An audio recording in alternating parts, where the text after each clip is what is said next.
নমস্কার, আমি লিপি সাহা। সবাইকে অনেক অনেক ওয়েলকাম আমার নতুন আরও একটি ভিডিওতে। হয়তো আজকে যে বিষয়টা নিয়ে আলোচনা করব সেটা প্রায় কম বেশি সবাই জানেন এবং অনেকেই হয়তো করে থাকবেন। তো চলুন আপনাদের সাথে শেয়ার করি আমি কিভাবে গাজর সংরক্ষণ করি, বা আমি যেভাবে সংরক্ষণ করি ভাবলাম আপনাদের কাছেই সেই পদ্ধতিটা শেয়ার করি। আর যেহেতু এখন গাজরের দামটা বেশ কম, তবে এখন একটু বেড়ে গেছে, মাসখানেক আগে রাখলে হয়তো আরও বেশি কমে পেতাম। কিছুদিন পর এর দামই হবে আকাশ ছোঁয়া, যেটা 100-150 টাকা কেজিতে বেড়ে যাবে। তো যাই হোক, শুধুমাত্র দাম বাড়ার কারণেই না, অনেক সময় কি হয় যে আমরা তো হাউস ওয়াইফরা যারা আছি অনেক সময় বাচ্চা বা নিজের পছন্দ নানা রকম আইটেম রান্না করি। তো তখন দেখা যায় যে গাজরটার কিন্তু প্রয়োজন হয়। আপনি যেমন সচরাচর ধরেন প্রায় সব বাসায়ই কিন্তু নুডলসটা রান্না হয়ে থাকে, তারপর ভেজিটেবলসটা রান্না হয়ে থাকে। তো এই রান্নাগুলোর ক্ষেত্রে কিন্তু গাজরটা আমরা সবসময় ব্যবহার করি। গাজরটা না দিলে মনে হয় যে রান্নাটাই অসম্পূর্ণ থেকে যায়। তো সে কারণে যদি একটু কষ্ট করে ফ্রিজে সংরক্ষণ করে রাখতে পারি, তাহলে যখন প্রয়োজন হয় আমরা হাতের কাছে থাকলে তখন সেটা নিজের ইচ্ছা মতো ব্যবহার করতে পারি। তখন কিন্তু আমাদেরকে বলতে হয় না যে আমার এই গাজর এনে দাও, বা দাম বেশি থাকলেও কিন্তু কিনতে চায় না, বা নিজের কাছেও সংকোচ লাগে যে এত টাকা দিয়ে কিনে আনবো, বা এটা না থাক, দরকার নেই। আমরা কিন্তু এটাই মনে করে থাকি। তো যাই হোক, এই যে গাজরটাকে আসলে প্রথমে আমি ছুলে নিয়েছি, তারপরে ভাবলাম যে ছুলে না বেশি নষ্ট হয়ে যায় গাজর।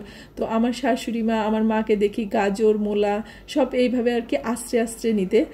তো এই আস্তে নিলে কি হয়, গাজরের এই যে বেশি আর কি নষ্ট হয় না, হালকা করে উপরে চামড়াটা উঠে যায়, তাতে আরও নষ্টটা কম হয়। তো এই গাজরকে আমি আর কি 3 ভাবে রেখে দেবো। তো আমি সব গাজরগুলোকে প্রথমে যে ছুলে নিয়েছি, এই মোটা অংশটুকু আমি ভেজিটেবলসের জন্য রাখবো, আর নিচের দিকটা ওটা হচ্ছে নুডলসের জন্য ব্যবহার করব। তো এই জন্য আলাদা করে নিচ্ছি।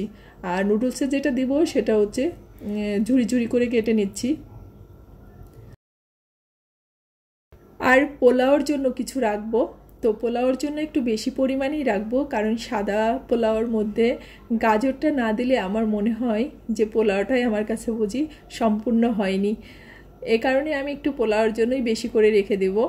আর একটু ওই যে বললাম নুডলসের জন্য যেগুলোর ক্ষেত্রে একটু বেশি গাজরটা ব্যবহার করি, আর ভেজিটেবলসের ক্ষেত্রে খুবই কম আর কি। তো যাই হোক, এদিকে যে পোলাওর জন্য গাজরটাকে গ্রেটারে কুড়িয়ে নিচ্ছি, আর বাকি যেগুলো সেগুলো সবই কাটা হয়ে গেছে। বিশেষ করে আমি এই পোলাওর জন্য চিকন যে গাজরগুলো ছিল সেগুলোই আর কি নিয়েছি। তো সবগুলোই কাটা হয়ে গেছে। এখন আমি পলিথিনের মধ্যে এটাকে ভালো করে আর কি যাতে বাতাস না ঢুকে, তো সে কারণে ভালো করে আর কি টাইট করে মুখটাকে বন্ধ করে রেখে দিব। আর যে কোনো সবজি বা যে কোনো জিনিস সংরক্ষণের ক্ষেত্রে যতটা সম্ভব জলটাকে অ্যাভয়েড করাই ভালো, কারণ জলটা সেই জিনিসটাকে নষ্ট করে দেয়। এজন্য গাজরটাকে ধুয়ে আমি ভালো করে মুছে আর কি শুকিয়ে নিয়েছিলাম।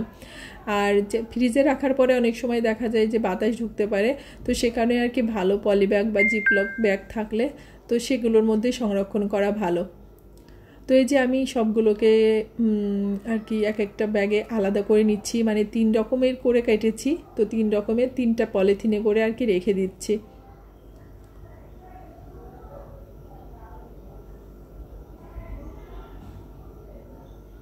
আর এই যে আমার ফ্রিজটার ডিপের সাইডের 2টা দিক আছে, একটা একটু চওড়া আর একটা একটু চিকন। তো আমি চিকন সাইডটাকে সবসময়ই যে কোনো জিনিস সংরক্ষণের জন্য ব্যবহার করে থাকি, মানে এটা আমার সুবিধা হয়।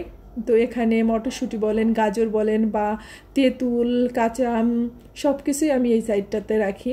তো এই যে গুঁড়ো রেখে দিয়েছি, খেজুরের গুড়। তো এই যে গাজরটাকে রেখে দিলাম। আর এই গাজরটাকে কাটা সময় আমি দুপুরের রান্নাটাও কিন্তু মাঝে মাঝে করে নিয়েছি। তো যেহেতু নিরামিষ ছিল, তো এদিকে হচ্ছে উস্তে আলু ভেজেছি নিরামিষের দিন, ভাবলাম আপনাদের সাথে একটু শেয়ার করি, যেহেতু প্রতিদিনের রান্নাবাড়াটাকেই শেয়ার করি। আর এদিকে আলু, ফুলকপি, ডালের বড়ি দিয়ে একটা রসা করেছি। আর আমাদের বাসায় নিরামিষের দিন সবসময় যেটা স্পেশাল, এই যে মটরের ডালটাকে মূলা আর মিষ্টি আলু দিয়ে রান্না করেছি, যেটা তো সবাই ভীষণই খুব পছন্দ করে। আর ভেজেছি আলুর পাঁপড়, যেটা বাসায় বানিয়েছিলাম। তো ভালো থাকবেন সবাই, দেখা হচ্ছে নেক্সট ভিডিওতে।